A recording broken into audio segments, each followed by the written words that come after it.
हम आज भारत की एक ऐसी महान शख्सियत के साथ हैं जिनकी कहानी और देश की सेवा करने की कहानी देश के गणतंत्र से भी ज़्यादा पुरानी है। और ये कहानी हालांकि पुरानी है लेकिन आज भी उतनी ही नई हमको महसूस होती है जब हम उसके बारे में बात करते हैं। हमारे साथ हैं जनरल वीएन शर्मा, जो 15वें चीफ ऑफ आर्मी स्टाफ रहे भारत के, और 1988 में चीफ ऑफ आर्मी स्टाफ आप बने थे सर। बहुत ही एक ऑनर है हमारे लिए कि हम आपसे बात कर रहे हैं सर। और आपके परिवार की कहानी भी बहुत इंस्पिरेशनल है। पूरा परिवार आपका फ़ौज में रहा, आपके फादर फ़ौज में थे, उसके बाद आपके भाई फ़ौज में रहे, आपकी बहन भी फ़ौज में रही। तो इतना देश की सेवा में पूरा परिवार आपका रहा सर। लेकिन हमारे जो बच्चे पोते पोतियां हैं वो फौज से दूर रहे और हमारे बेटियों में सिर्फ एक हमारी बहन की लड़की फौज में भर्ती हुई डॉक्टर के लिहाज से जी। और एक हमारे बड़े भाई साहब का बच्चा है जो फौज में गया, वरना कोई फौज में नहीं गया, ताकि दूसरों को भी चांस मिलना चाहिए फौज में रहने के लिए। जनरेशन से आपका पूरा परिवार फौज में है सर, थोड़ा सा बताइए कौन कौन है क्या? नहीं जी, हमारे जो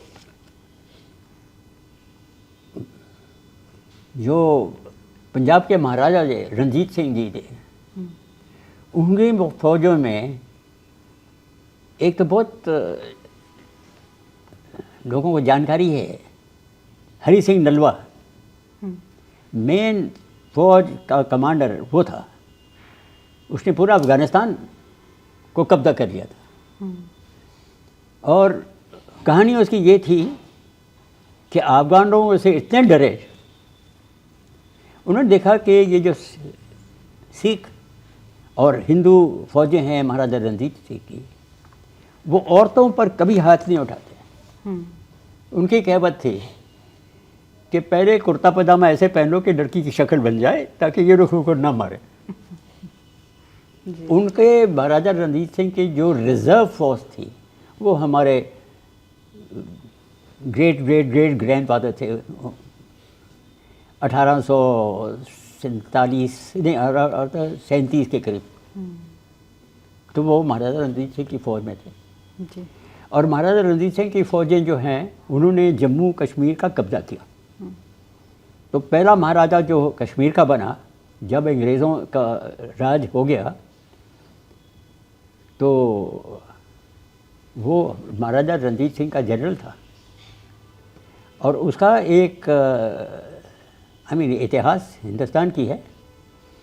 कश्मीर का जो पहला महाराजा था उसका एक साइज़ था जो घोड़ों का सवार करता था। वो महाराजा साहब जब घोड़े पर घुड़सवार होते थे तो वो उसके साथ साथ पीछे ज़रा अपने घोड़े पर घुड़सवार था और महाराजा साहब को बताते ये करो ये करो ये करो। तो महाराजा साहब समझे कि इसका स्ट्रेटिजिक ब्रेन जो है, इसका जो दिमाग है बहुत तेज़, तो उन्होंने उसको जनरल बना दिया। उसका नाम है जनरल जोरावर सिंह। उसने पूरा लद्दाख का कब्ज़ा उसने किया है। अब ये जो हमारी लड़ाइयाँ लद्दाख में हो रही हैं, अक्साई चिन तो चीन का है, वो कब्ज़ा जोरावर सिंह ने किया है।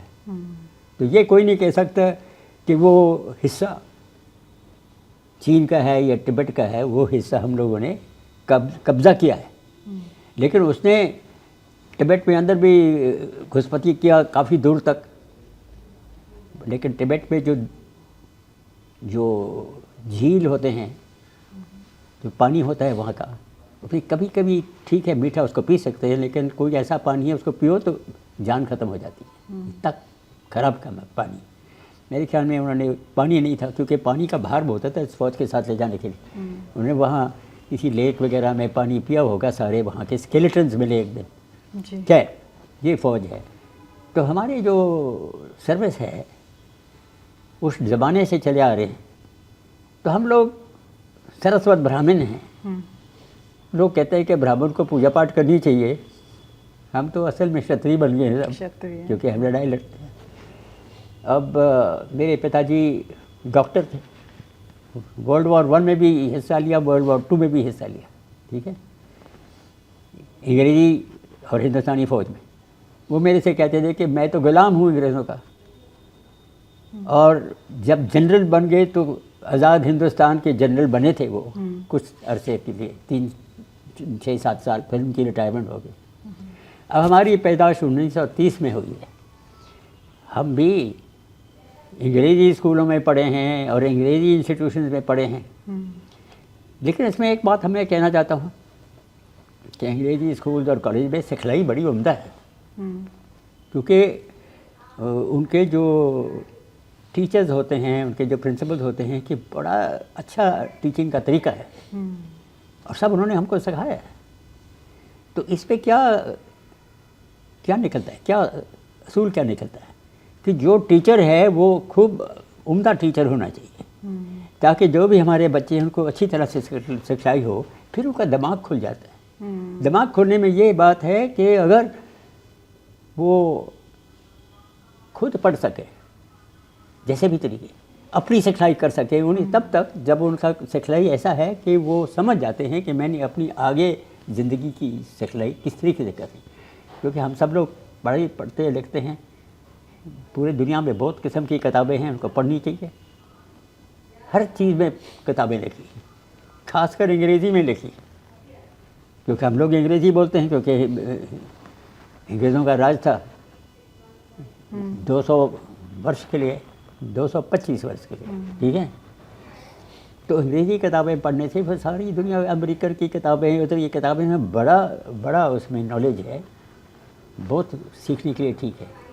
अभी हम हिंदुस्तान को देखते हैं, मैंने आपको पहले भी कहा कि हिंदुस्तान में जो लोग पैदाश करते हैं, क्या वजह है मुझे नहीं मालूम, लेकिन शायद ये भगवान की सेवा के ऊपर है। हमारा दिमाग बहुत तेज़ है, तो आगे दुनिया में जो भी कुछ हो, कुछ नहीं, किसी को नहीं पता कि आगे क्या होने वाला है।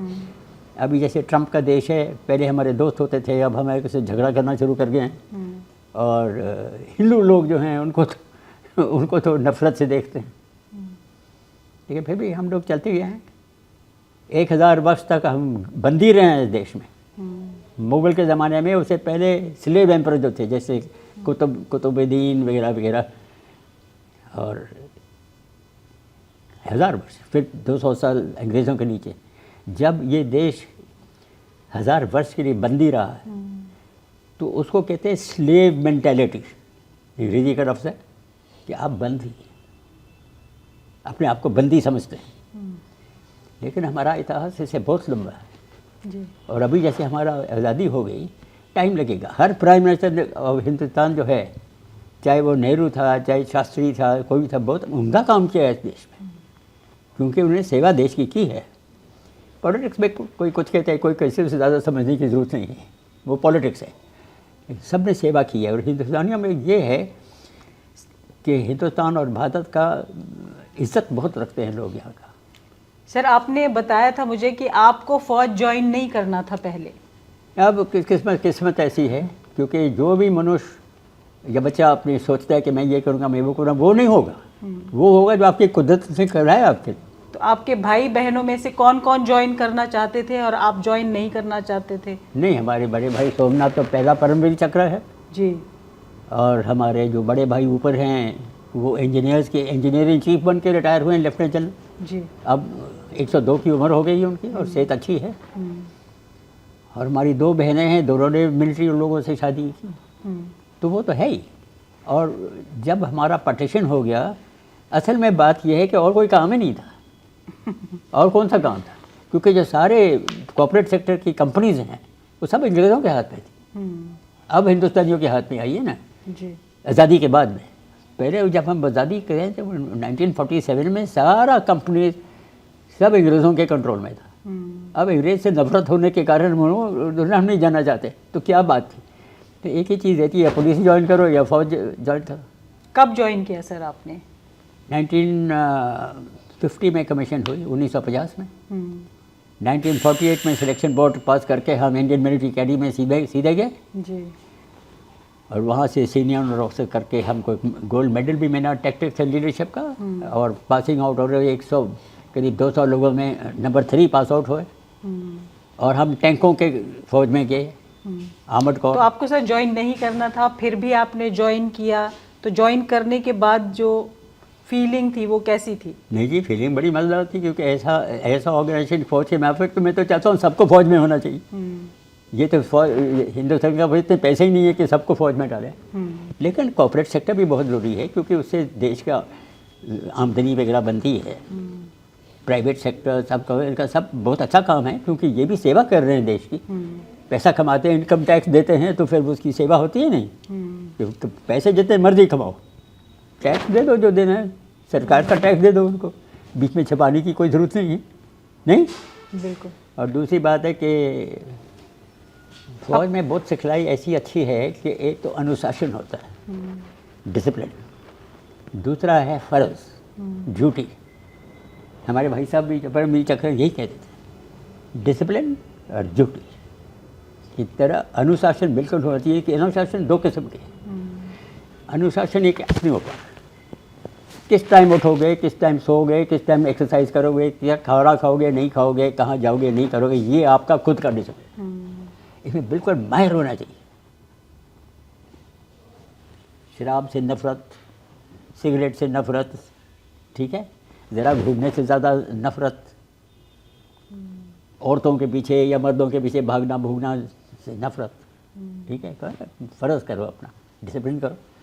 उसके बाद ये ड्यूटी क्या है, देश की सेवा जैसी भी करनी है, देश की सेवा पहले सोचनी चाहिए। हम तो कॉर्पोरेट सेक्टर को बोलते हैं कि तुम धन दौलत जितनी मर्जी बनाओ, 24 घंटे में 5 मिनट तो सोचो कि मैंने देश के लिए क्या किया। उम्मीद है कि कुछ करें, हाँ, टैक्सी दे दो वो काफ़ी है। तो डिसिप्लिन और ड्यूटी सबसे बड़ी चीज़ है हर मनुष्य के लिए, चाहे कोई भी किस्म का काम हो। ट्रेनिंग का समय कैसा रहा सर आपको? ट्रेनिंग के समय का कोई किस्सा याद है आपको जो आज तक आप भूले नहीं नहीं, हैं? हमने देखा कि हमारा शरीर ऐसा है, हम छोटे कद के हैं, लेकिन शरीर ऐसा है कि हम जो भी फिज़िकल एफर्ट करें वो बड़े आराम से हो जाता है। दौड़ लगानी है तो हम घंटों तक दौड़ सकते हैं। फ्रेंड्स के साथ की कोई किस्सा हो? देखिए, फ्रेंड्स का ये बात है, फ्रेंड्स होते हैं, लेकिन डीप फ्रेंडशिप मुश्किल है। डीप फ्रेंडशिप यानी बहुत ज़ोर का क्या है फ्रेंडशिप? आप एक फ्रेंड के लिए क्या अपनी जान का कुर्बान कर सकते हो? यह है फ्रेंडशिप, ऐसा कोई मिलता नहीं है। लेकिन जब हमारी शादी हुई तो बीवी के साथ डीप फ्रेंडशिप भी था।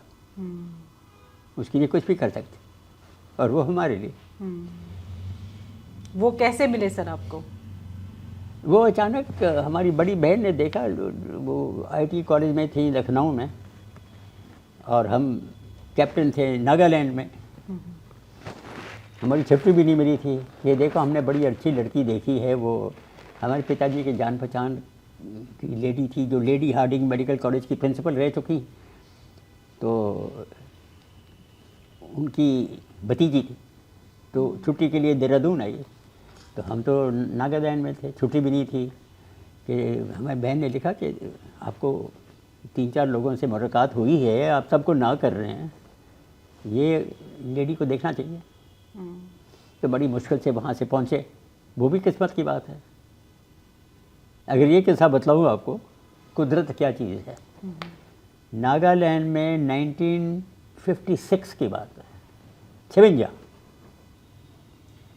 नागालैंड में छुट्टी हमने ले ली। अपने कमांडिंग ऑफिसर कानपुर में थे, मेरे पास 4-5 आर्मर्ड कार थे और कुछ ट्रक्स। तो वहाँ से नागालैंड से नीचे दीमापुर में पहुँचे। पूछा कि सुना है कि यहाँ कोई एयरपोर्ट बन रहा है? जैसे हाँ जी, एयरफोर्स बना रहा है जोरहाट में। जोरहाट आपको पता नहीं, असम में गए कभी? तो वो ब्रह्मपुत्र दरिया है, उसके दक्षिण की तरफ है। तो ब्रह्मपुत्र के साथ साथ सड़क में हम गए, जोरहाट में पहुँचे। तो वहाँ एक बहुत बड़ा बिल्डिंग था, लोग बाहर में वहाँ गए तो बियर पी रहे थे सब। तो हमने सोचा फ़ौजी होंगे। मैंने बोला आप लोग फ़ौजी हैं? बोले नहीं, हम टी गार्डन थे, चाय का जो सिलसिला है कि हम यहाँ क्रिकेट और सब कुछ खेलने आते हैं, पूरे आसाम से अपने अपने जहाज़ लेके आते हैं और हम जाके। तो मैं बोला हमने सुना है यहाँ कोई एयरपोर्ट बन रहा है, एयरफील्ड कुछ बन रही है, क्योंकि मेरा कोई तरीका नहीं पहुँचे, क्योंकि ये जो लड़की जिससे मैं मिलना चाहता हूँ वो 2 दिन और है देहरादून में, अब जा रही है वापस अपने कॉलेज में। मिलना है तो फिर 1 दिन में मिलना पड़ेगा। अब यहाँ हम बैठे हैं, कोई रेल में जाओ तो 2 हफ्ते लगते हैं।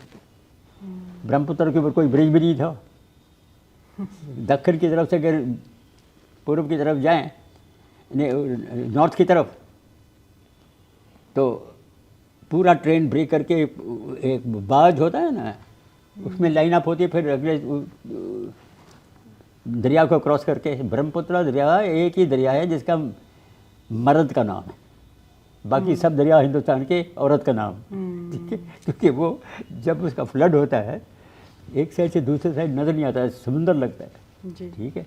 तो कोई ब्रिज नहीं है उन दिनों में, तो फिर बाज में जाके ट्रेन को तोड़ के उस साइड जाते हैं। मीटर गेज थी, फिर जाओ जलपाईगुड़ी या कहीं, फिर एक और ट्रेन लो कलकत्ता जाओ, फिर वहाँ से हवाई जहाज जाता था दिल्ली।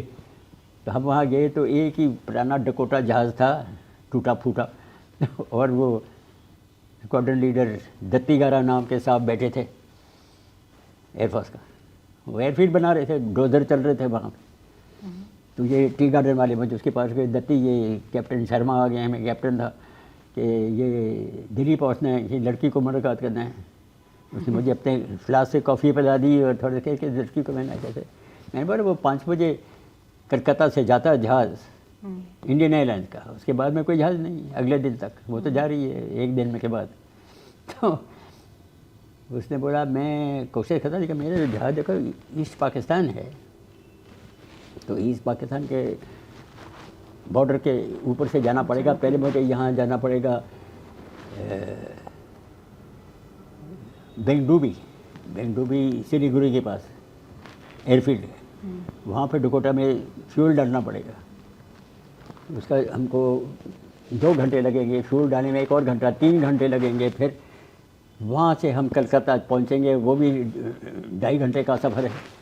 तो 6-7 घंटे में पहुँचोगे, टाइम तो 2 बज गए, रात के 9 बजे पहुँचेंगे वहाँ, 8:30-9 बजे। जा तो तुम्हारा 5 बजे जा रहा है, तो किस पता है।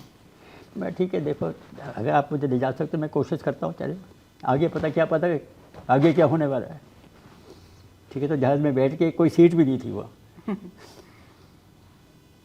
ठीक 1 घंटे के बाद में 4 बजे दोपहर को, 2 बजे शुरू किए, 4 बजे डमडम एयरपोर्ट कलकत्ता में लैंड कर रहे हैं जनाब। तो पहले जब जहाज़ उतर गया, मैंने देखा डमडम एयरपोर्ट है क्या, तो फिर वो पहले तो कैप्टन साहब निकलते हैं नीचे, फिर हम सब 3-4 सवारी थे, तो हम निकल गया, कुछ सामान था अंदर। तो जब मैं बोला, दत्ती साहब स्क्वाड्रन लीडर था, सर आपने तो बोला था 7-8 घंटे लगेंगे। इसे हाँ 7-8 घंटे लगे हैं। हम पहले जोरहाट गए, फिर वहाँ से जोरहाट से हम गए बेंगडूबी, उधर फ्यूलिंग किया, फिर इधर से आए, 4-5 दिन, 7-8 घंटे तो लगे हैं, क्या बात। मैंने कहा इंडियन एयरलाइंस तो जा रहा है 1 घंटे के बाद में, अभी देखते सीट मिलता कि नहीं। हाँ ठीक है, आके एयरपोर्ट में आओ, और हमारे साथ काफ़ी उनका जगह था वहाँ। इंडियन एयरलाइंस की 2-3 लेडीज़ थी जो बुकिंग करती हैं, कि ये कैप्टन शर्मा है, सबका नाम मालूम था उसका, लगा तो उसको ये जहाज़ जो 5 बजे जा रहा है। बोले सर दत्ती सर सब बुकड है, यही निकाल दो, किसी को डाल दो इसका नाम। तो किसी का नाम निकाल दिया, हमको डाल दिया। फिर कब तक कॉफ़ी किया, मैं बोला आपने कैसे किया, कैसे। मैं ईस्ट पाकिस्तान के ऊपर से आ गया। मैं बोला ईस्ट पाकिस्तान में 4 सेबर जेट है, वो अमेरिकन एयरक्राफ्ट, बड़ा फर्स्ट क्लास। तो उनसे कैसे बचे, क्योंकि वो तो एकदम पकड़ेंगे आपको, उनका रेडा पकड़ेगा। उसे हाँ पकड़ गया, लेकिन मैं बड़ा ऊंचा था, मैं बड़ा तेज़ चल रहा था। वो सेबर जेट उठे हमको मारने के लिए गोली, बट जब तक वो हमारे लेवल पे आए हमने उनका बॉर्डर क्रॉस कर दिया। लेकिन आज ऑफिशियली हम सब बेंगडूबी जाके फ्यूल भर के तब आए हैं वहाँ। फिर वहाँ से एकदम दिल्ली पहुँचे, रात की गाड़ी पहुँचे, अगले दिन सुबह हम देहरादून में। फिर 2 साल लगे उनसे चिट्ठियों पे मिनती करना। चलो अच्छा करते हैं। उन्होंने उनका देहांत हो गया करीब 15 वर्ष पहले। हमारे साथ गए 1910 में बैंकॉक। सब हमारी बहन वहाँ थी, उनकी लड़की जो है यूनाइटेड नेशन का काम कर रही थी, तो वो भी थी उनका हस्बैंड के साथ। तो उन्होंने बोला उनको बड़ी बहन को मिलना था, उनके साथ ठहरे बैंकॉक में। तो बड़ा अच्छा प्रोग्राम था। लेकिन अगले दिन वो जाके लंच टाइम पर कहीं रेस्टोरेंट में गए, बोला तो वो एलर्जिक रिएक्शन हो जाता है उनका मच्छी से, मच्छी की जो है। तो चिकन का ऑर्डर किया, लेकिन उनका तबीयत ख़राब हो गई एकदम, क्योंकि एक एलर्जिक रिएक्शन हो गया। क्योंकि जो बैंकॉक वाले हैं वो सारे समुद्र के कीड़े मकोड़े जो भी हैं सबका तेल निकाल के खाना पकाते हैं। तो वो चिकन भी उसमें बना हुआ था, तो उनका एलर्जिक रिएक्शन, सांस बंद हो गया, सब कुछ हो गया। वहाँ बहुत बड़ा अस्पताल है, वहाँ ले गए, 2 दिन रहे, उनका देहांत हो गया।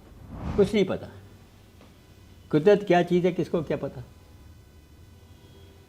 तो मैंने तो सोचा था कि हम तो जब लेफ्टिनेंट कर्नल थे, ब्रिगेडियर बनना था, तो हमको ब्रिगेडियर नहीं बनाया, कर्नल, फुल कर्नल बना दिया।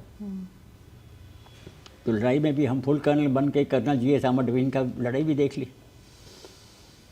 तुम्हारी भाभी जी जो हैं ऊपर रहती हैं, वो लखनऊ में पोस्टेड थे, उनका हस्बैंड ब्रिगेडियर था तब। बोले कैसे हो सकता है, तुम सबसे हम ऊंचे रहे हो शुरू से, इंडियन मिलिट्री एकेडमी से आपको गोल्ड मेडल भी मिला है, सब कुछ किया है, तो आपका कैसे पीछे आएगी। मुझे क्या पता, किस्मत होगी, किसी ने प्रमोशन के लिए नॉट गेट लिख दिया। तो वो उन्होंने बोला कि मेरा एक ज्योतिष है यहाँ लखनऊ में, उसका नाम है टोपा। वो लिखा लिखाई का ज्योतिष करते हैं, न्यूमरोलॉजी लिखते हैं। तो चलो मेरे साथ उनकी कार थी, मुझे बैठा के ले गई वहाँ। उनको बोला कि ये मेरे हस्बैंड के छोटे भाई हैं, बड़ा ऑल ऑफ मनुष्य है, इसका प्रमोशन रुक गया है ब्रिगेडियर के लिए, कर्नल बना दिया। बाकी इसके जो शागिर्द हैं वो आगे निकल गए, ब्रिगेडियर बन गए। इनका क्या फ्यूचर है। उन्होंने बोला अपना नाम बताइए। मैं बोला विश्वनाथ शर्मा। ये नहीं, आपको घर में लोग क्या बुलाते हैं? घर में सनी बोलते हैं। अच्छा, फौज में आपको कैसे बोलते हैं? मुझे टिच बोलते हैं, टिच होता है छोटा वाला। ठीक है, वो रख दिया। आपका जन्मदिन बतला दिया, 4 जून 1930। ठीक है, इसे आपके 5 प्रमोशन हो गए। मैंने बोला colonel, brigadier, major general, lieutenant general, army chief. ऐसे हो ही नहीं सकता। अच्छा, मेरी रिटायरमेंट कब होगी? 60 बरस की उम्र पे। मैं बोलता आर्मी चीफ 58 उम्र में रिटायर होता है हमारे ज़माने पे, उन दिनों में। तो 60 बरस की उम्र में कैसे हो जाऊँगा? क्योंकि मुझे क्या पता, ये आपकी किस्मत पे लिखा हुआ, चाहे सरकार आपको कोई और काम दे देगी। मैं वो देखो, तुम बिल्कुल बकवास कर रहे हो, मैंने तुझे कोई पैसे नहीं दे, इसे मत दो। सिर्फ एक बात है, डायरी न करो अपनी। मैं डायरी न करो। 24 अक्टूबर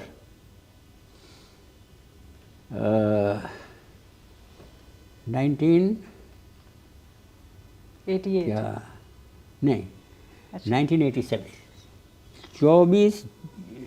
1987 में नहीं, कुछ अगला साल 71 की लड़ाई थी, 72 का ज़माना था।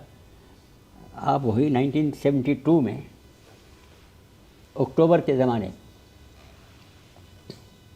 आप डायरी निकालो, 24 अक्टूबर का।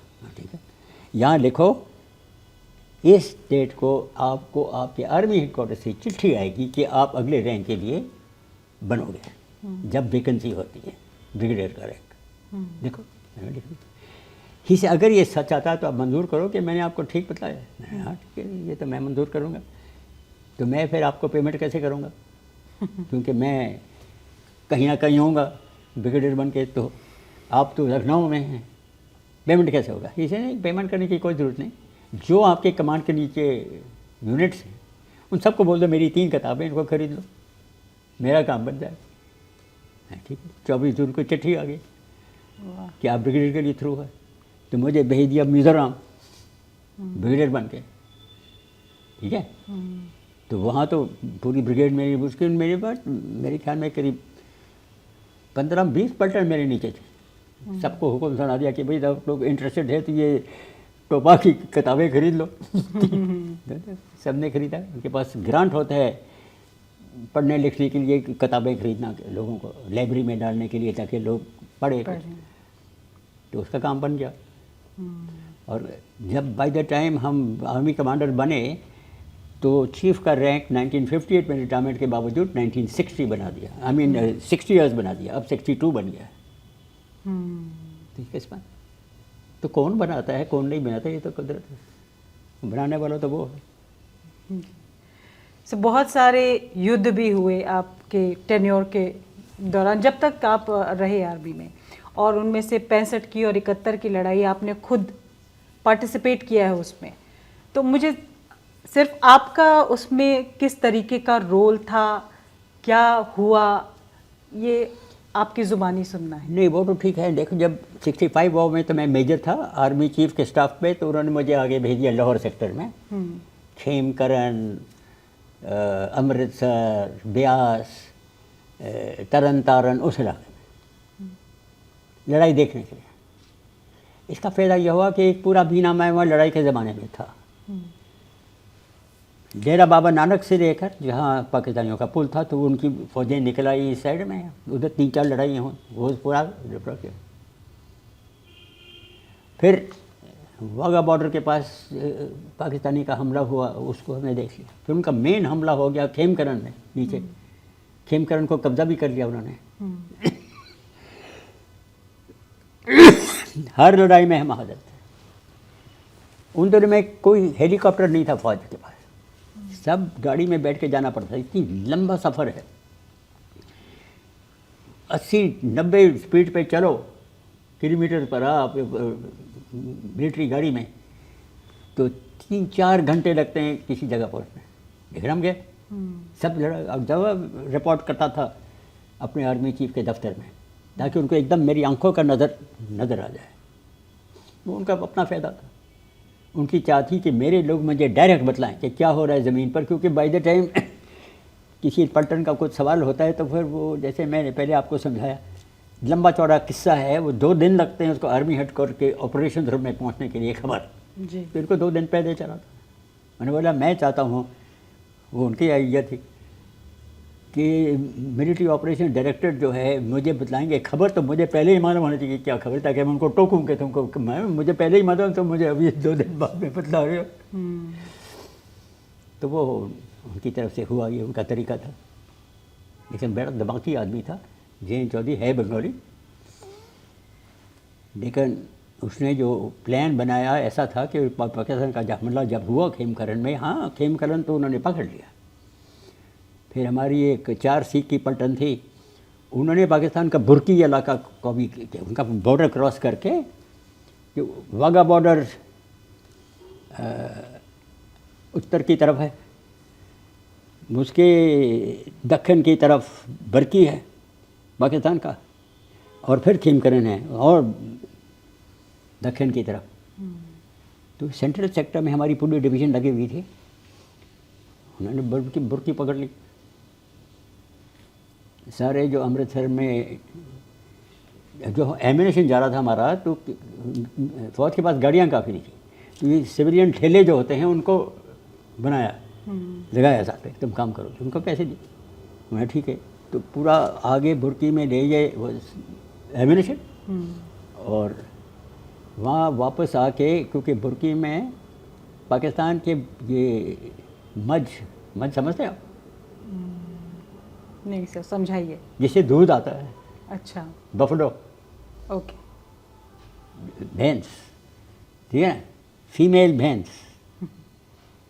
सारे बच पकड़ के, अभी ठेला ख़त्म हो गया ना, सारा एम्यूनेशन दे दिया, खाली टेबल इधर तो घूमा, सारे मध को उठा के रखो, 8-10 मठा लेके अमृतसर में जाके बेच डालो। तो अमृतसर का दूध खूब चढ़ा, लस्सी दूध वगैरह जैसे फौजी आती थी वो सब उनको पिलाते थे। पंजाबी लोग का सीमा है वहाँ, उनकी खेतियाँ हैं, वो तो चाहते हैं कि हमारे फ़ौज की मदद हो। खाना भी हमको देना, मज का दूध पिलाना, काढ़ा हुआ दूध पिलाना, लस्सी पिलानी, क्योंकि गर्मियों की ज़मीन में लस्सी चलती है। कोई किस्सा याद है सर आपको जिसमें आप डायरेक्टली इन्वॉल्व रहे हों? 65 में 65 में मैं डायरेक्टली खेमकरन में इन्वॉल्व था जी। जैसे मैं खेमकरन के पास पहुंचा तो पाकिस्तानी एयरक्राफ्ट ने बमबारी लगाई खूब तकड़ी। तो सारे वो जो हमारी गाड़ियां थी जिसमें पेट्रोल और एम्यूनेशन वगैरह वो सब जल रही थी और काला धुआं निकल रहा था। तो हमें 3-4 आदमी देखे खूब दौड़े वहाँ से। हमने जीप रोकी तो एक आदमी आया, मैं पकड़ो इसको, तो हमने इसको पकड़ लिया। जब एक मनुष्य को डर लगता है, वो हमने सीधा देखा क्या होता है, आंखें ऐसे हो जाती हैं, उसको कुछ नहीं पता क्या हो रहा है, वो बस दौड़ता है, किस डायरेक्शन में दौड़ता है उसको पता ही नहीं। तो उसको है खोजी, इसमें उसको पकड़ा, जीप में बिठाया, क्या मतलब, ये सब बचाओ आगे, सब मौत है, सब मर गए। मैं हाँ ठीक है बैठो जीप में। तो हमने बोला आगे चलो। मैं बोला बम तो उस पर गिरेगा जो मरने वाला है, जो मरने वाला नहीं उस पर बम कैसे गिरेगा। तो कुदरत की बात है, और मर भी गई तो क्या बड़ी बात है। तो हम आगे निकले, फिर हम वहाँ पहुँचे ब्रिगेड हेडक्वार्टर में। ब्रिगेडियर छोगराज साहब साउथ इंडियन था, उसने पाकिस्तानियों का पूरा एक डिवीजन को ख़त्म कर दिया था। किस्मत मैंने बतलाया था आपको, क्योंकि उसका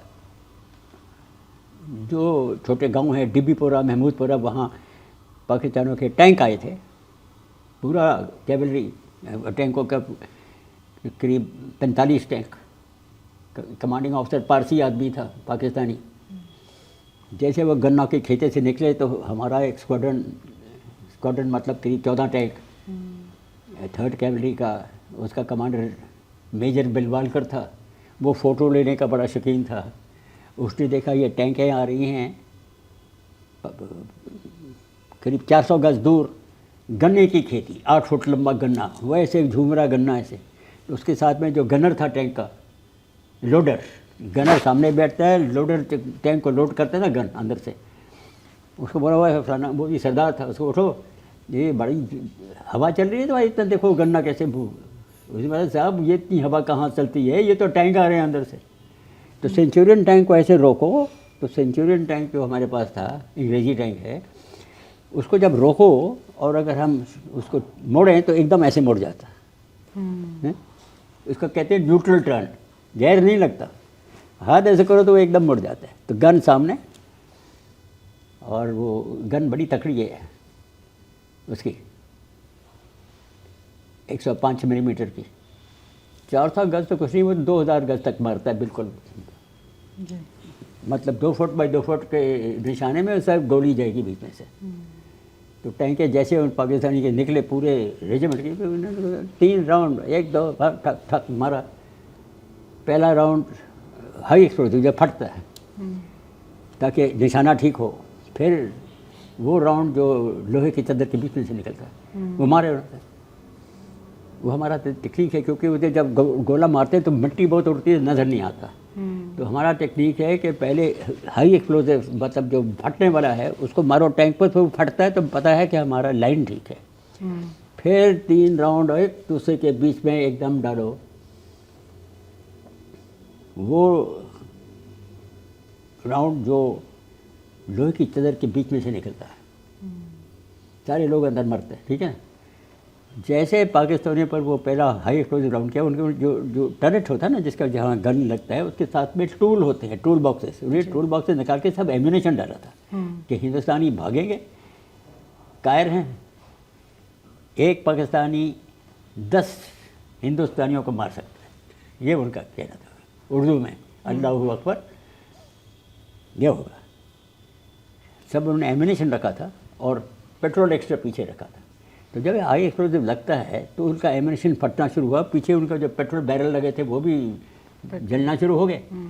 तो वो सब टैंकों से एकदम छोड़ के निकले बाहर, क्योंकि उन दिनों में, आजकल पता नहीं कैसा है, लेकिन उन दिनों में वो कहते थे कि अगर हम जल के मरेंगे तो हिंदू बन जाएंगे। तो वो तो बड़ा मुश्किल है। तो फिर उनको बाहर निकल के खेतियों में चले गए, वहाँ पर मशीन गन से मारा उनको। तो पूरा रेजिमेंट ख़त्म कर दिया। उनसे कमांडिंग ऑफिसर और करीब 4 ऑफिसर और करीब 30 जवान को फिर खेतियों से पकड़ के ले आए। वो सब कैदी बन के ब्रिगेड हेडक्वार्टर के पीछे। फिर हम ब्रिगेड हेडक्वार्टर में बैठे, मूंछ की चारपाई, क्योंकि हमारे टैंक ख़त्म हो रहे थे। शर्मन टैंक भी थे पुराने वर्ल्ड वॉर 2 के, वो तो ख़त्म हो रहे थे। पाकिस्तान के टैंक उनसे बेहतर थे। 3 टैंक तो कमांडिंग ऑफिसर के पास होते, वो भी कमांडिंग ऑफिसर ने लगा दिए। तो 3-4 कमांडिंग ऑफिसर बैठे थे। एक तो अरुण वैद्या था 9 डेक्कन हॉर्स का, वो बाद में आर्मी चीफ बना है, उसको महावीर चक्र मिला है, ठीक है ना। एक था सलीम केलेब एक क्रिश्चियन आदमी, नाम सलीम है क्योंकि मुसलमान था, क्रिश्चियन बन गया, तो सलीम कैलेब उसका नाम।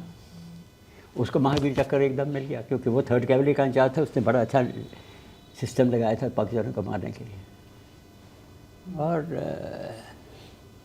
उनकी अंग्रेज़ी लिखने में तो मैंने लिखी क्योंकि वो जो कोर हेडक्वार्टर था एक lieutenant general Joginder Singh engineers का, बॉम्बे सैपर्स का, जो हमारे बड़े भाई के सेम यूनिट है, वो कमांड कर रहा था। तो उसके पास जो BGS मेन स्टाफ ऑफिसर है वो प्रकाश गरेवाल उसका नाम, मैं जानता था उनको बड़ी अच्छी तरह से क्योंकि पहले वो एक इन्फेंट्री पलटन कमांड कर रहा था बबीना में, जहाँ मैं पोस्टेड था कैप्टन के लेवल पर हेडक्वार्टर में। तो मैं उनको अच्छी तरह से जानता था। वो BGS बन गए, उन्हें बड़ा तुम आ जाओ वापस और इनका साइटेशन लिखो। तो अंग्रेज़ी लिखनी पड़ती है अच्छी, वरना कोई देखता ही नहीं।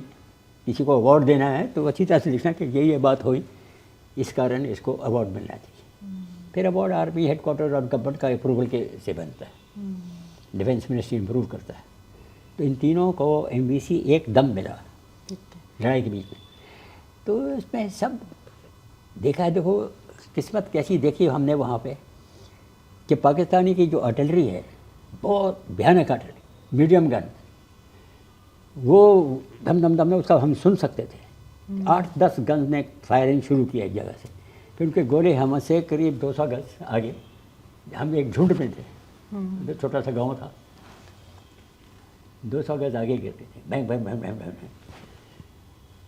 तो फिर अगला राउंड घटता था हमारे 200 गज उस साइड में।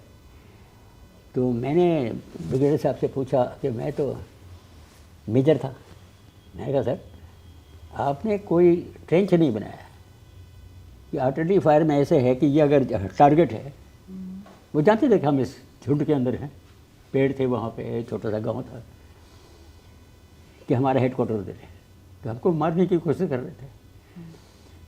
तो उसने कहा तुम तो अभी आए हो, ब्रिगेडियर ने, बात ऐसी है कि इनकी बंदूक का कोई भी गोला इधर नहीं गिरेगा। हमने कहा कि आप कैसे कह सकते हैं, इसने 200 गज उधर मारा, 200 वो आधा करके ये निशाना लगा के सारा गन फायर करेगा, ये यही लगेगा। इसे हाँ वो तो सिखलाई के मुताबिक होना चाहिए, लेकिन उनका होता नहीं, अगला भी फिर वही गिरेगा। देखो तो हम वहाँ पूरा 2-3 घंटे बैठे रहे, 200 गज उस तरफ और 200 इसका, ये क्या बात। और यहीं आप बैठे रहो, अगर आपने आगे जाना है तो आप तेज़ जाओ, वापस आना है तो बिल्कुल छोटे स्पीड में, क्योंकि जो औरतें सब चली गई गांव से, लेकिन मर्द अभी तक वहाँ खाना पका के हम लोगों को खिलाते थे, बुढ़े लोग, दाढ़ी वाले वगैरह, सफ़ेद सरदार। अगर आप तेज़ चढ़ाव करके चल जाएँ, क्योंकि अगर फौज निकल रही तो वो भी भागेंगे वहाँ से। तो पाकिस्तानी की तरफ जाओ तो खूब तेज़ चलाओ गाड़ी, वापस आना तो बिल्कुल आहिस्ते। 71 वॉर में आप कर्नल थे सर? फुल कर्नल था। हाँ, तो उस समय आप क्या कर रहे थे, क्या रोल था आपका? नहीं, हमारा आर्मड डिवीज़न तो बहुत बड़ा है। उन दोनों में हम सिर्फ झगड़ा करते थे लोगों से, सीनियर ऑफिसरों से, क्योंकि ये एक TP रैना साहब कोर कमांडर बांग्लादेश की लड़ाई ख़त्म करके ना, ईस्ट पाकिस्तान की लड़ाई ख़त्म करी, वो इधर आ गए। तो उन्होंने बोला कि देखो हमारे जनरल साहब से कि तुम ये जो आर्मड डिवीज़न तुम्हारी बैठी है यहाँ, तुम इसके कुछ टैंक वहाँ दक्षिण की तरफ लगा दो, कुछ बीच में लगा दो, कुछ इधर का। तो हमारे जनरल साहब ने बोला नहीं करेंगे। कार कमांडर सब तो लेफ्टिनेंट जनरल है, हमारे जनरल मेजर जनरल है, लेकिन मैं आर्मी हेडक्वार्टर सेंट मैनेक्शॉ का रिजर्व हूँ, आपने मेरे डिवीज़न से कुछ करा तो पहले उनसे इजाज़त ला, क्योंकि वो और मैनेक्शॉ दोस्त थे, और जो मैनेक्शॉ कहता था ये उससे डिस्कस करके वही करते थे। तो बीच में जो 3-4 इनसे सीनियर जनरल लगे थे, उनका कोई कहना नहीं मानता था वो हमारे जनरल। तो हमारे जनरल साहब जब चले गए कहीं रिकॉनेसेंस करने के लिए, फिर मुझे बताया कर्नल जी इसको कि मैं उनका स्टाफ ऑफिसर हूँ। देखो हम आगे थे, बठिंडा से आगे हैं, बठिंडा क्या नाम है, मुक्तसर, बलौट, ये जगह थी वहाँ, इंदिरा गांधी कैनाल से आगे हमारी डिवीज़न थी। कोटकपूरा जो पीछे है, यहाँ कोर हेडक्वार्टर था, मुझे कोटकपूरा में बुलाया तो वो एक ऑफिसर बड़े नक्शे लगे हुए हैं, तो कोर कमांडर साहब खड़े और उसके साथ में उनका लेफ्टिनेंट कर्नल रॉड्रिक्स जो बाद में चीफ बना है, वो आर्टिलरी का अफसर है। तो मेरे से दोनों डिस्कस कर रहे हैं कि हमने जब आपके जनरल साहब को बोला टैंक इधर उधर लगा दे तो कहीं हमारी ही थोड़ी हिफाजत हो जाए, ताकि अगर पाकिस्तानी के टैंक अंदर आ गए उसको रोकने के लिए हमारे पास और कुछ है नहीं, जी। तो आप अपने टैंक के लगाओ। तो उन्होंने इनकार कर दिया। तो क्यों इनकार किया? मैं बोला क्योंकि हमारा मकसद है पाकिस्तानी पर हमला करना, हमारा मकसद आपकी डिफेंस नहीं करना है। अब अचानक हम आपकी जगह में आ गए हैं, लेकिन हम आपकी जो डिफेंस है वो तो आपका काम है, हमारा काम नहीं। हमारा काम है ऑफेंस। हम उसके देश में घुसने के लिए तैयार हैं। तो तुम्हारे कैसे घुसोगे? हमारे हम ऐसे ऐसे घुसेंगे। तो फिर क्या हर जगह से उधर भी टैंक है, इधर भी टैंक, उधर भी टैंक, तो उनको आपको आप कहाँ पे थे सर उस समय? कोटकपूरा। कोटकपूरा, ठीक है। हमारी डिवीजन आगे थे, लेकिन कोटकपूरा में थे। वहाँ एक बड़ा अच्छा वो क्रीम केक मिलता है, उसको कहते हैं पलंग तोड़, ठीक है। भेजते थे लोग उसके खरीद के अपने वाचा झांसी में लेडीज़ के पास। खैर मिठाई है। तो मैं बोला जब हमारा काम दुश्मन के देश पे घुसने का है, अगर हमारा दिमाग डिफेंस में लग गया और हमारे लोग तितर बितर हो गए तो उनको इकट्ठे करने के लिए और वेंस करने के लिए मुश्किल है, नहीं होगा। तो मैं तो सिर्फ करना था। तो मेरे से पूछा क्यों? आपके टैंक हैं, 2-3 घंटे में आप इकट्ठा हो सकते हैं जहाँ भी मर्जी। ऐसे नहीं, ये दिमाग का सवाल है। अगर दिमाग ऑफेंसिव प्लान पे लगा हुआ है तो उसको डिफेंस में लगा दो, उसका दिमाग उल्टा हो जाता है। तो उसने बोला अगर टैंक के इतने घुस के, राजस्थान का डेजर्ट है, रेगिस्तान, और हम नहीं रोक सके तो चलेंगे आगे दिल्ली तक, तो कौन रोकेगा उनको? तो दिल्ली की हिफाजत करने के लिए आप हमको मदद नहीं करेंगे क्या? देखो डिफेंस आपका काम है, हमारा काम नहीं है। चाहे आप कर सके या ना कर सके आपकी बात है, कर सकोगे तो आपकी वाह, वरना आपको निकाल देंगे यहाँ से, खत्म बात। नहीं कर पाए तो इसे तुम आगे जाके क्या करोगे?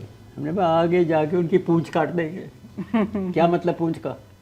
पूंछ का मतलब है कि जब टैंक आगे हमला करते हैं, उनको जब तक पेट्रोल नहीं मिलेगा और एम्यूनिशन नहीं मिलेगा, कहाँ जाएंगे? वो पेट्रोल लेके टैंक पूरा भर के 2 बैरल भी साथ के रख के आप ज़्यादा से ज़्यादा 40-50 किलोमीटर जाओगे। उसके बाद भी आपको और पेट्रोल चाहिए, वो गाड़ियाँ आएंगी पीछे से आपको देने के लिए। अगर हम उसके घर में पहुँच के पीछे और उसकी सड़कें काट दी, उसका जो कोर हेडक्वार्टर्स है, उनके जो बड़े जनरल बैठे हैं उनको ख़त्म कर दिया, और जो सारी उनकी पेट्रोल की गाड़ियाँ और एम्यूनिशन गाड़ी उनको मार डाला, तो उसके पास ना पेट्रोल लगा ना एम्यूनिशन। फिर आप आराम से चल के इन्फेंट्री उसका ऊपर से हैच खोल के ग्रेनेड डालो, मार दो सबको, उनके पास कुछ नहीं है। फाइनली क्या किया सर? नहीं, उसका कहना ही नहीं मैं ना, जो लड़ाई में ऐसी बात होती है, हम अपना काम करते, तुम अपना काम करो। लेकिन जब तक तुम दुश्मन के ज़मीन पे घुसोगे नहीं तो उसको क्या डर है? उसको तब डर लगता है, वो तो अपनी हिफाजत करने लगता है, बजाय कि आपके ऊपर हमला करना। ये बड़ा लेसन हो गई। जब सरेंडर हुआ था और वो डॉक्यूमेंट साइन हुआ था सर, शिमला कॉन्फ्रेंस जो 71 वॉर में, हाँ जी, नहीं वो तो हम सब पूछ रहे हैं कि इंदिरा गांधी और बेनज़ीर भुट्टो, लड़की थी तब 16 बरस की, और उसका फादर जुल्फ़िकार अली भुट्टो ने 3-4 दिन बातचीत की इंदिरा गांधी के साथ। उसके साथ में काफ़ी बड़े उस्ताद थे, उसके फॉरेन मिनिस्ट्री के लोग और सीनियर ऑफिसर IAS के। बाद में पूछा उनसे कि क्या बात थी। 900 प्रिजनर ऑफ वॉर खरीदे थे हमने, 900,000, ठीक है, पाकिस्तानी फ़ौज जो ईस्ट पाकिस्तान की थी, उन सबको 71 में कब्जा किया था, क्योंकि मेन लड़ाई तो उधर हुई थी। और वो हमारे प्रिजनर ऑफ वॉर कैंप में थे सब अच्छे अफसर हैं, उनकी देखभाल अच्छी तरह से हो रही थी। तो उनको फैसला किया कि हम वापस भेजेंगे, वो 8-9 महीने के बाद में भेजे। वो उनका कहना था कि इंदिरा गांधी ने कहा कि कश्मीर का जो सीज़फायर लाइन है, इसको पक्का बॉर्डर बना दो ताकि कोई झगड़ा नहीं होगा, यानी ना आप में ना हमारे कोई झगड़ा नहीं होना चाहिए, पहले ये एक्सेप्ट करो कि ये बॉर्डर बन गया। तो जुल्फ़िकार अली भुट्टो ने कहा कि हम ये कर नहीं सकते, अगर हम ऐसा करेंगे, दे दिया आपको जो आप चाहते हैं, तो हम जब वापस जाएंगे हमारे लोग हमको पीट पूट के निकाल देंगे बाहर कि तुमने क्या हिंदुस्तानियों को दे दिया सारा कुछ, तो हम बॉर्डर नहीं बना सकते। तो उसका नाम फिर लाइन ऑफ कंट्रोल बना दिया। लाइन ऑफ कंट्रोल क्या, इन्होंने वादा दिया कि हम लाइन ऑफ कंट्रोल को उसी तरीके से रखेंगे जैसे बॉर्डर होता है, यानी हम उस पर कोई घुसपैठी नहीं करेंगे, हम कुछ नहीं करेंगे जी। लेकिन पाकिस्तानियों ने ये साइन किया 1970 वॉर के बाद में, 1971 वॉर के 1972 में साइन किया, लेकिन वो ये साइन करके फिर उसका मानते नहीं, बाद में फिर घुसपैठी करते हैं, जैसे जनरल मुशर्रफ ने किया, कारगिल की लड़ाई हुई बात। सो उन पर हम लोगों का एतबार नहीं, ठीक। एतबार नहीं, क्योंकि वो अपनी जो ज़बानी बात है या जो लिखी बात है और जो साइन की है उसको नहीं मंजूर कर। सर, जब आप आर्मी चीफ बने उस दौरान के कुछ इम्पोर्टेंट डिसीजंस जो आपने लिए या लेने पड़े, आपको याद है? देखो, जब मैं आर्मी चीफ था, प्राइम मिनिस्टर राजीव गांधी थे, मेरे पास काफ़ी कष्ट था। सबसे पहले हमारे सियाचिन ग्लेशियर में बहुत लड़ाई हो रही थी, बेलाफोंडला और सेरा पास। बेलाफोंडला करीब 18,000 फुट पे, नहीं 17,400 फुट पे पास है, जो पाकिस्तान की तरफ से सियाचिन ग्लेशियर पे आता है, और सियारा पास करीब 21,000 फुट, रहना मुश्किल है, सांस नहीं आता। तो उसका डिफेंस कर रहे थे, तो उस पर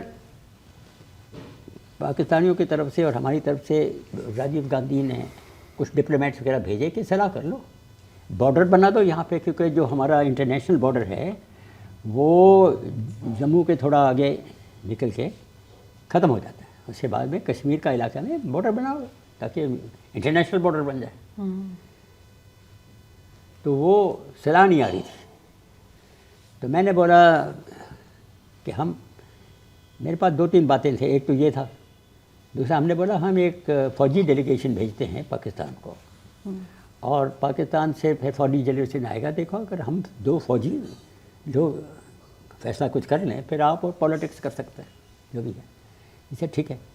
तो फिर हमने 4-5 अफसर भेजे वहाँ, कि उन ज़माने में जो पाकिस्तान का vice chief of army staff था, जो क्योंकि उनका आर्मी चीफ तो बन जाता है प्रेसिडेंट, तो जो वाइस चीफ है वो फौज चला रहा है, वो मेरा शागिर्द मेरे स्कूल का RIMC देहरादून का, मेरे से जूनियर था 2-3 साल, लेकिन मैं जानता था उसको और वो मुझे जानता है। तो उसको हमने रेंज किया कि भाई हम डेलीगेशन भेज रहे हैं बातचीत करने के लिए, तो हाँ ठीक है साहब आप भेजिए। तो मैंने साथ में एक ऑपरेशन डायरेक्टर का बॉस भेजा, लेफ्टिनेंट जनरल, उसके नीचे एक मेजर जनरल था, वो भी RIMC का है, जनरल गुलाटी, उसको भी भेजा। मैं बोला जब तुम वाइस चीफ के दफ्तर में जाओगे और वो आपसे हाथ मिलाता है, पूछता है नाम, बोलता ना मैं RIMC का हूँ। तो आधा घंटा था वाइस चीफ के साथ, तो उसने सबसे हाथ मिलाया, जब इसका हाथ मिलाया तो साहब मैं RIMC का हूँ, ऐसा है ना, तो मैं भी RIMC का, तो सब RIMC की बात हो गई। हमने तुम्हारा सेक्शन बीट किया फुटबॉल में, नहीं हमने बॉक्सिंग में आपको मारा, ये हो गया वो हो गया। उसके साथ आधा घंटा तो वही गुजर गया।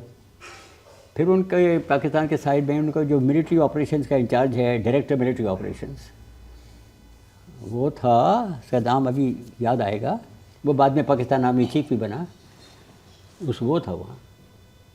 उसको बोलो कि ये सब दोस्त हैं, सलाह करो जो करें। इससे फिर उनके साथ डिस्कशन हुआ, तो बोला ठीक है हम सलाह कर देंगे, बॉर्डर बना देंगे जैसे आप चाहते हैं।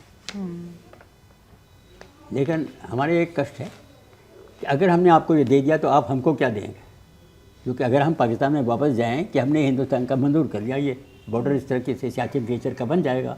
सेल्टोरो रिज लाइन है, सब सियाचिन ग्लेशियर के दक्षिण की तरफ एक बड़ा हिल है, हाइट्स में, बॉर्डर यहाँ आना चाहिए। तो उन्होंने कहा फिर आपको सोचना पड़ेगा कि आप हमको क्या देंगे, क्योंकि जब तक हम लेन देन नहीं करें तो हमारा तो लोग यहाँ मानेंगे नहीं, हमारे पॉपुलेशन में नहीं मारेंगे।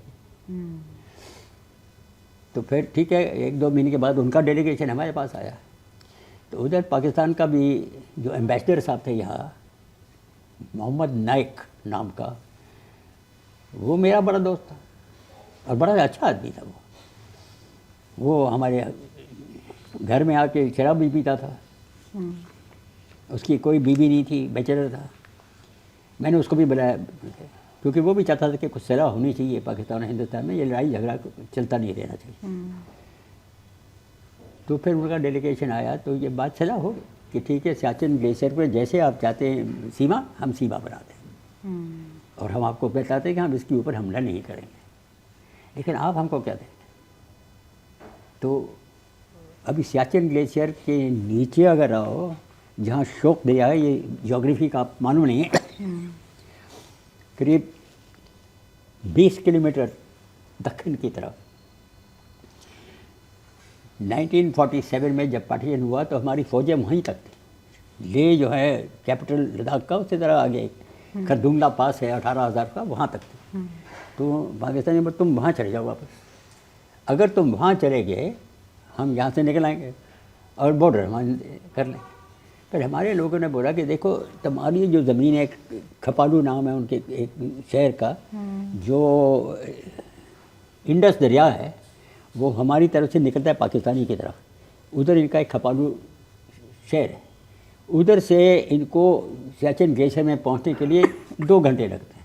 अगर हम कपालू चलेंगे तो हमको 3 दिन लगेंगे, 4 दिन लगेंगे पहुंचने के लिए वहाँ।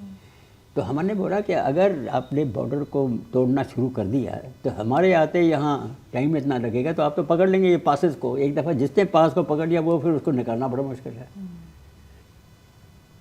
तो सलाह नहीं बनी, कोशिश तो की। दूसरा, हमारे टाइम में वो श्रीलंका का IPKF का सिलसिला था, मैंने आपको फ़ोटो दिखाई है वो, क्योंकि हमारे जो मेरे पहले सुंदर जी साहब थे वो राजीव गांधी को मिल के यहाँ हमला किया। लेकिन अब सवाल हुआ कि इतने 2 साल हो गए, ठीक है हमने कुछ कब्ज़ा किया, कुछ नहीं किया, लेकिन फ़ौज को यहाँ से निकालना चाहिए। और बाकी लोग हंसी बकौल करते थे, हमारे पाकिस्तानी दोस्त पाकिस्तान मुझे बहुत दफ़ा बोलते थे तुम तो फंस गए वहाँ जैसे अमेरिका फंसा था वियतनाम में। तो हम लोग नहीं, हम निकालेंगे यहाँ से। तो ये निकालने का तरीका आसान नहीं है, क्योंकि अंदर जाना आसान है, पर जैसे आपकी नफरी कम होती जाती है तो फिर वो जो टेररिस्ट वगैरह हैं और श्रीलंका के लोग वो आपके ऊपर हमला कर सकते हैं। खैर हमने उसका प्रबंध किया और हमने वापस आने का तरीका बताया, उसमें लगे रहे। जब उसमें लगे रहे तो हम वहाँ वापस से, हमें 5-6 डिवीज़न वहाँ से आ रही थी, तो पाकिस्तानी ने एक एक्सरसाइज की, तो सारे हमारे बॉर्डर पे कंसंट्रेशन हो गया उनका, 2 आर्मर्ड डिवीजन का। उस टाइम फिर सवाल हुआ कि फिर फ़ौज को जल्दी वहाँ से, क्योंकि उन जानते कि आधी हिंदुस्तान फ़ौज वहाँ चले गई है तो इनकी कमज़ोरी है, उनको वापस ला के ट्रेन दोबारा किया पंजाब का फाइटिंग के लिए। तो 2 चीज़ अलग है, वो जंगल है, जंगल वॉरफेयर है, ये प्लेन्स वॉरफेयर है, अलग चीज़ है। और यहाँ एक डिच का बंड बना है, कोई आड़ बने हुए हैं जिसको उस तरीके से किस तरीके से उसको रखना पड़ता है। तो हम फ़ौज को ले आए, उनका ट्रेनिंग करके तैयार हो गए उनकी। तो लड़ाई होने वाली थी 1990 में। फिर दोनों अमेरिकन एम्बेसडर थे, हमारा तरफ से उनके तरफ, उनको उन्होंने रिपोर्ट की पाकिस्तान के मैसे मोड़ के हिंदुस्तानी फ़ौज यहाँ इकट्ठी हो गई तो पाकिस्तान आर्मी कहता है कि लड़ाई होगी। अनवर ये बकवास है, हमारी फ़ौजें नहीं हैं वहाँ। हमारे यहाँ जॉन क्लार्क नाम का अमेरिकन एम्बेसडर था जी, उसने हमसे आके मिला कि देखो साहब ऐसी बात। तो हमने बोला हमने कोई आर्मर्ड डिवीज़न नहीं लगाई वहाँ। मैं बोला अगर आप चाहो तो झांसी में आर्मर्ड डिवीज़न है, अम्बाला में है, आप खुद जाके देख लो, हमारे सारे टैंक है वहाँ पर। भेज दिया उनको वहाँ पे। तो मतलब डिप्लोमेसी में, क्योंकि हमारी सरकार ने कहा लड़ाई हम नहीं लड़ना चाहते, तो अगर हम लड़ाई नहीं लड़ना चाहते तो फिर शांति करनी है, तो शांति करने तो अमेरिकन को समझा दिया कि ये पाकिस्तान झूठ बोल रहा है, ये खुद कंसंट्रेशन है, ये हमला करेंगे। तो फिर उन्होंने मेरे से पूछा कि अगर ये हमला कर भी गए तो फिर आपने क्यों अपने टैंक के आगे क्यों नहीं ले गए। मैंने मेरे पास बहुत टैंक है, पाकिस्तानी जो घुसपैठी होगा वो वापस कभी नहीं जाएगा, हमको उसको यहीं ख़त्म करके छोड़ेंगे, एक आदमी भी बंदा नहीं जाएगा बाहर। जी, हमारी नफरी बढ़ गई है टैंक रेजिमेंट्स वगैरह हर डिवीजन के साथ, तो कॉन्फिडेंस। और एक और बात थी, वो था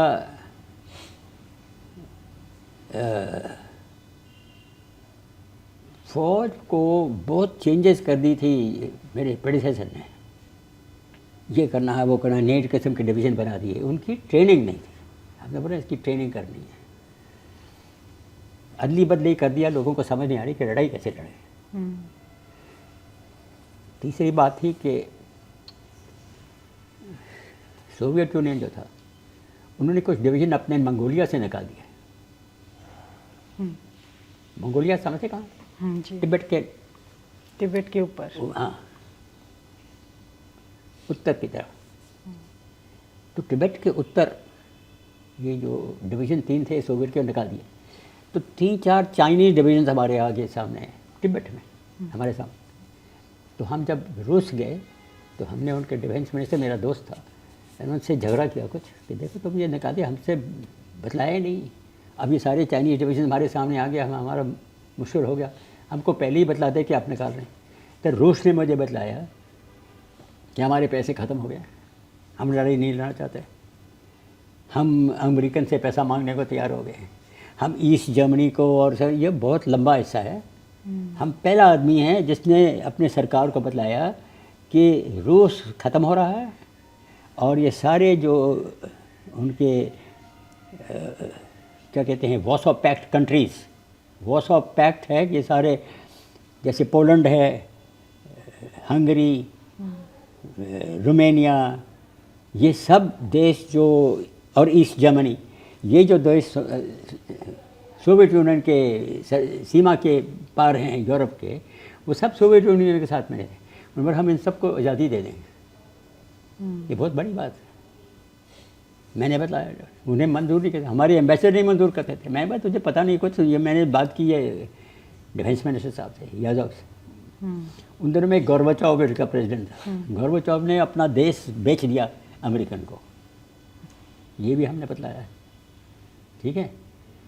फिर 3-4 महीने के बाद मैं अमेरिका गया। वो उनका चीफ मेरा बड़ा दोस्त था, क्योंकि हमने उसको हिंदुस्तान में बुलाया था और फिर उसने हमको अमेरिका में बुलाया।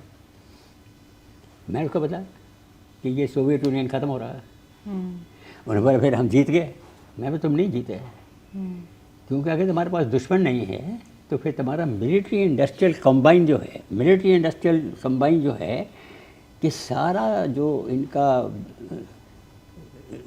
सिलिकॉन वैली में दिमाग लगता है, हज़ारों करोड़ डॉलर लगते हैं, जो नई चीज़ें बना रहे हैं, वो ख़त्म हो जाएगी। तो मैंने उससे कहा कि ठीक है, मैं सरकार से और अपने पुराने चीफ से डिस्कशन करता हूँ। तो अब वो टेररिज्म के पीछे लगे हैं, क्योंकि जब तक उनका कोई दुश्मन ना हो तो इनका इतना बड़ा, उनका जो डिफेंस बजट है वो करोड़ों डॉलर्स का है। 30 बिलियन डॉलर्स डिफेंस बजट, उसका आधा बजट तो रिसर्च एंड डेवलपमेंट में जाता है। सिलिकॉन वैली के सारे पैसे यहाँ से डिफेंस मिनिस्ट्री से जाते हैं, ठीक है। वो सब खत्म हो जाएगा अगर कोई दुश्मन नहीं है। तो अमेरिकन प्रेसिडेंट के पास दुश्मन होना चाहिए। अभी दुश्मन बनाता जा रहा है, अभी ट्रंप भी वही कर रहा है। वो उनका कहना है, वरना उनका ये सब खत्म हो जाएगा। सरकार उनको बजट नहीं देगी अगर दुश्मन नहीं है,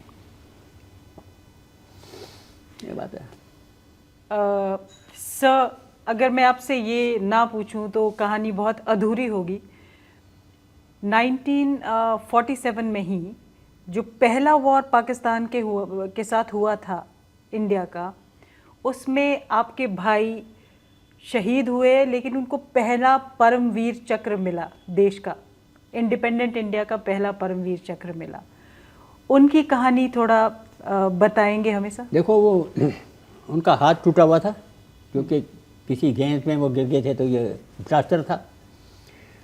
मेरे पिताजी आ गए थे पाकिस्तान से और रांची में मेजर जनरल बन के लगे थे मेडिकल।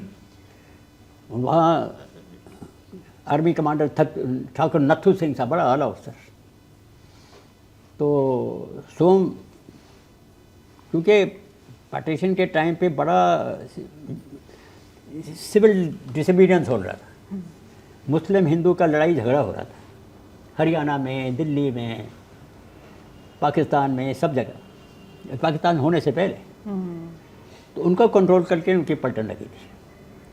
फिर जब कश्मीर की लड़ाई शुरू हुई, क्योंकि घुसपति चले गए वहाँ पे, तो इन्होंने पहला सिख रेजिमेंट गया वहाँ पे, फिर अगला कमाउंड रेजिमेंट के हैं, इनका यूनिट जाना था, 4 कमाउंड। तो ये बर्मा से आए थे और ये भी इंटरनल सिक्योरिटी ड्यूटी कर रहे थे।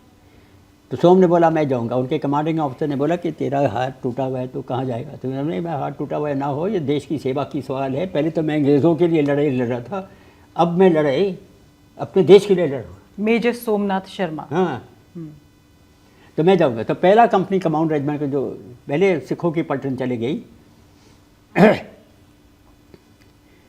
लेफ्टिनेंट कर्नल रणजीत सिंह राय उनका कमांडिंग ऑफिसर, तो महावीर चक्रा मिल है, वो बारामूला तक पहुंच के, जहाँ घुसपैठी आए हुए थे, लूट रहे थे, रेप कर रहे थे, सब कुछ कर रहे थे, सारे पेड़ उनके काट रहे थे, कश्मीर के फल और उनके फ्रूट वगैरह सब कुछ, उनकी जो आमदनी है ख़त्म करने के लिए। क्यों? क्योंकि उनको गुस्सा क्या है, हमारे अफ़गानिस्तान में और पाकिस्तान का नॉर्थ वेस्ट फ्रंटियर में कुछ नहीं है, हरियाली नहीं है, सिर्फ मुश्किल से जहाँ थोड़ा सा पानी निकलता है, जैसे काबुल का दरिया है, उधर ये ड्राई फ्रूट मिलता है, अनाज नहीं होता, खाने पीने का सवाल मुश्किल है। और ये हिंदुस्तान में गंगा बहती है, झीलम बहती है, इंडस बहती है, हरियाली है।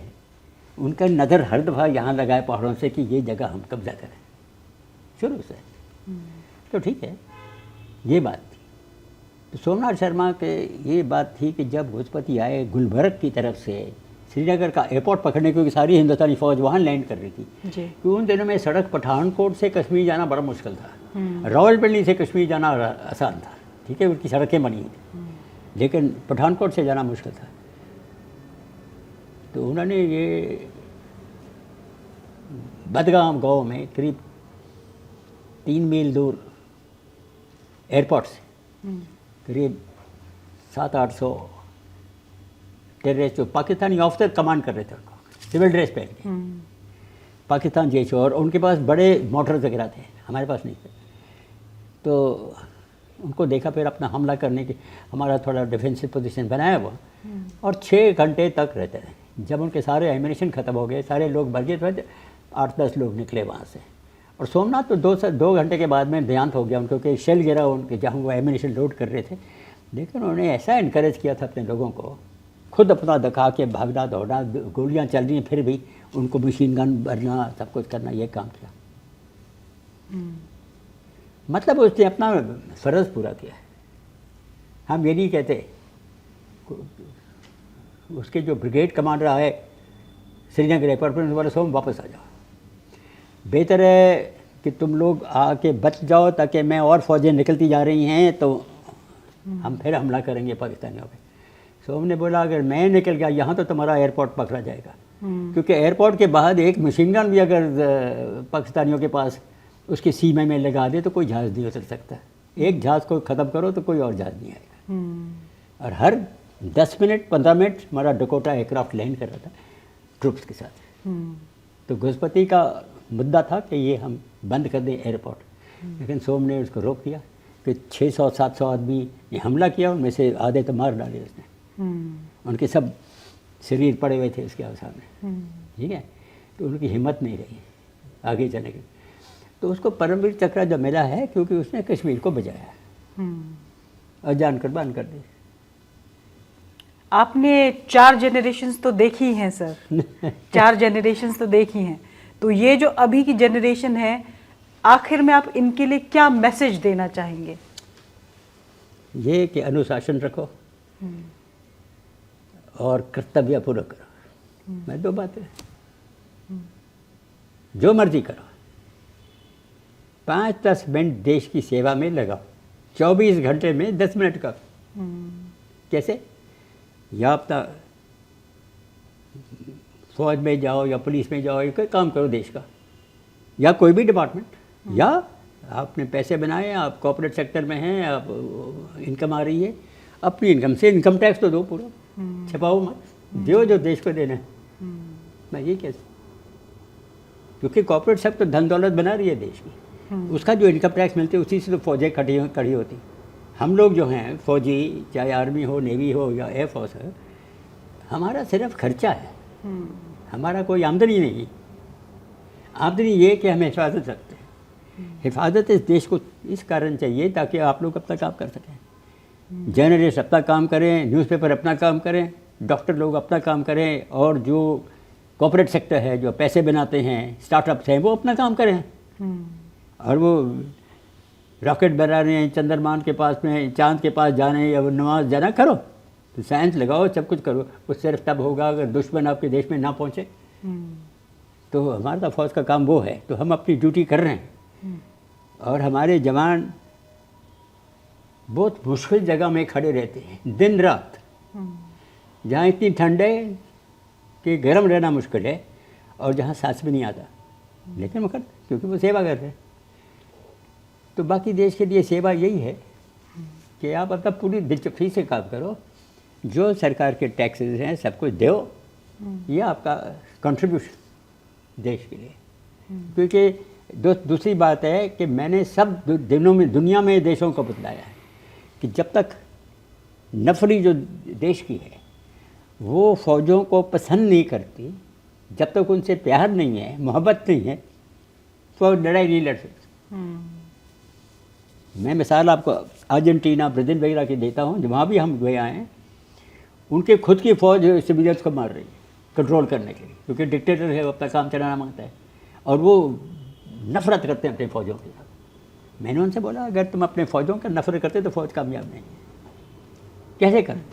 क्योंकि सारे फ़ौज के लोग देश से ही आते हैं, लोगों से ही आते हैं, फैमिली से आते हैं। एक तो नौकरी है, जब नौकरी कहीं नहीं मिलती तो फ़ौज में चले जाते, लेकिन फिर भी हमारे ट्रेनिंग के बाद बड़े आला बन जाते हैं, बड़े देश की सेवा करने के लिए तैयार हो जाते हैं, और उनका बदन बड़ा तकड़ा हो जाता है, शरीर तकड़ा हो जाता है, और उनका मन कहता है कि जो मैं फ़र्ज़ करूँगा मैं करूँगा, चाहे मौत हो चाहे ना हो, चाहे इंजरी हो।